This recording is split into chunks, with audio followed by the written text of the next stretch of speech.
I'm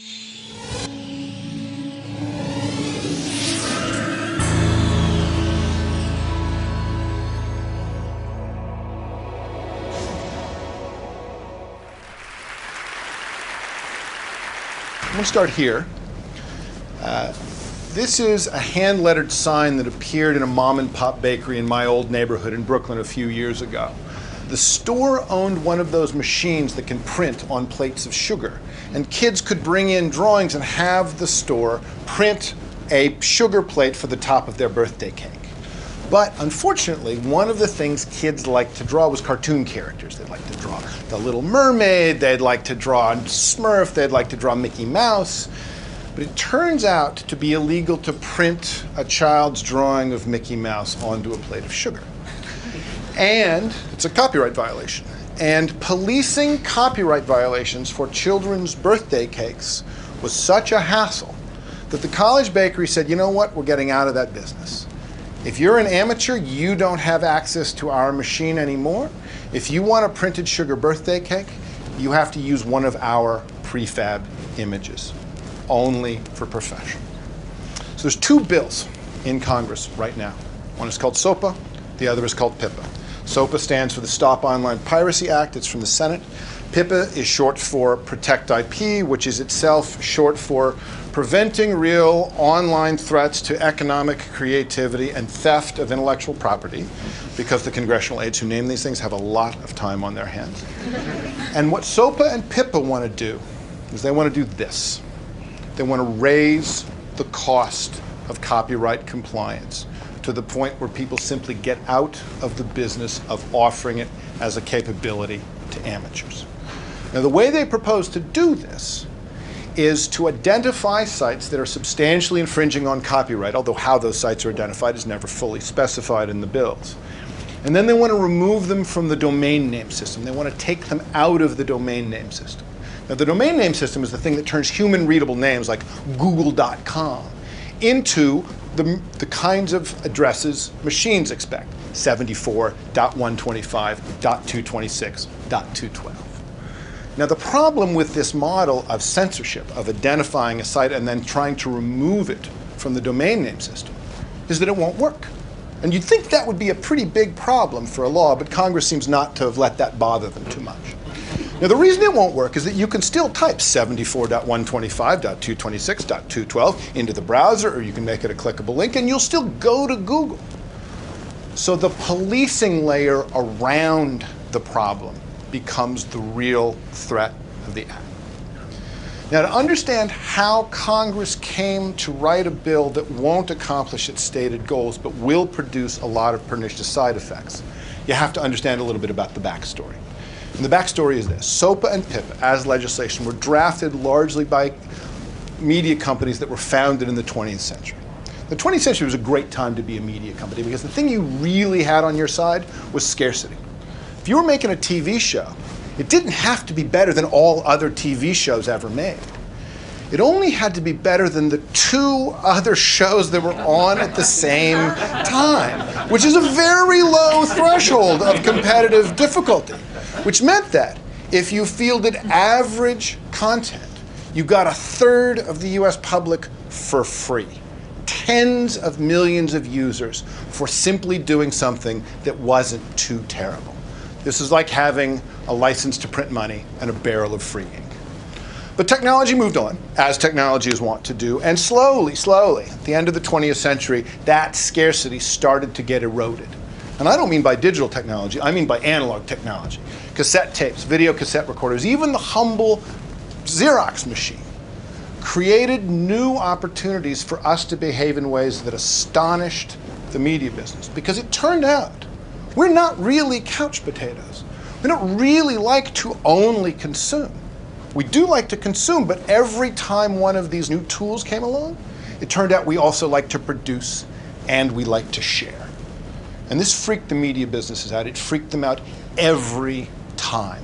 Jack Valenti, who was the head lobbyist for the Motion Picture Association of America, once licensed the ferocious video cassette recorder to Jack the Ripper and poor, helpless Hollywood to a woman at home alone.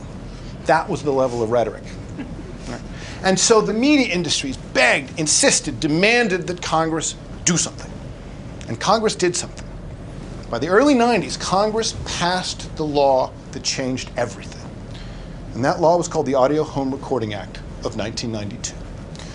What the Audio Home Recording Act of 1992 said was, look at, if people are taping stuff off the radio and then making mixtapes for their friends, that is not a crime. That's okay. Taping and remixing and sharing with your friends is okay. If you make lots and lots of high quality copies and you sell them, that's not okay. But this taping business, fine, let it go. And they thought that they'd clarified the issue because they'd set out a clear distinction between legal and illegal copying. But that wasn't what the media businesses wanted. They had wanted Congress to outlaw copying, full stop. So when the Audio Home Recording Act of 1992 was passed, the media businesses gave up on the idea of legal versus illegal distinctions for copying because it was clear that if Congress was acting in their framework, they might actually increase the rights of citizens to participate in our own media environment. So they went for Plan B. It took them a while to formulate Plan B, but Plan B appeared in its first full-blown form in 1998, something called the Digital Millennium Copyright Act. It was a complicated piece of legislation, a lot of moving parts. But the main thrust of the DMCA was that it was legal to sell you uncopyable digital material, except that there's no such thing as uncopyable digital material. It would be, as Ed Felton once famously said, like handing out water that wasn't wet. Bits are copyable. That's what computers do. That is a side effect of their ordinary operation. So in order to fake the ability to sell uncopyable bits, the DMCA also made it legal to force you to use systems that broke the copying function of your devices. Every DVD player and game player and television and computer you brought home, no matter what you thought you were getting when you bought it, could be broken by the content industries if they wanted to set that as a condition of selling you the content, and to make sure that you didn't realize or didn't enact their capabilities as general purpose computing devices. They also made it illegal for you to try to reset the copyability of that content. The DMCA marks the moment when the media industries gave up on the legal system of distinguishing between legal and illegal copying and simply tried to prevent copying through technical means. Now, the DMCA had and is continuing to have a lot of complicated effects, but in this one domain, limiting sharing, it has mostly not worked. And the main reason it hasn't worked is the internet has turned out to be far more popular and far more powerful than anyone imagined. Right? The mixtape, the fanzine, that was nothing compared to what we're seeing now with the internet. We are in a world where most American citizens over the age of 12 share things with each other online. We share written things, we share images, we share audio, we share video. Some of the stuff we share is stuff we've made. Some of the stuff we share is stuff we've found. Some of the stuff we share is stuff we've made out of what we've found. And all of it horrifies those industries. So PIPA and SOPA are round two. But where the DMCA was surgical, we want to go down into your computer, we want to go down into your television set, down into your game machine, and prevent it from doing what they said it would do at the store. PIPA and SOPA are nuclear. They're saying we want to go anywhere in the world and censor content. Now the mechanism, as I said, for doing this is you need to take out anybody pointing to those IP addresses. You need to take them out of search engines. You need to take them out of online directories. You need to take them out of user lists. And because the biggest producers of content on the internet are not Google and Yahoo, they're us. We're the people getting policed. Because in the end, the real threat to the enactment of PIPA and SOPA is our ability to share things with one another. So what PIPA and SOPA risk doing is taking a centuries-old legal concept, innocent until proven guilty, and reversing it. Guilty until proven innocent.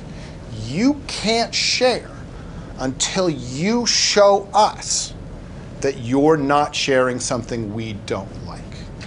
Suddenly, The burden of proof for legal versus illegal falls affirmatively on us and on the services that might be offering us any new capabilities. And if it costs even a dime to police a user, that will crush a service with 100 million users. So this is the internet they have in mind. Imagine this sign everywhere. Except imagine it doesn't say College Bakery. Imagine it says YouTube and Facebook and Twitter. Imagine it says TED, because the comments can't be policed at any acceptable cost. The real effects of SOPA and PIPA are going to be different than the proposed effects. The threat, in fact, is this inversion of the burden of proof, where we suddenly are all treated like thieves at every moment we're given the freedom to create, to produce, or to share. And the people who provide those capabilities to us, the YouTubes and Facebooks, the Twitters and TEDs, are in the business of having to police us or being on the hook for contributory infringement.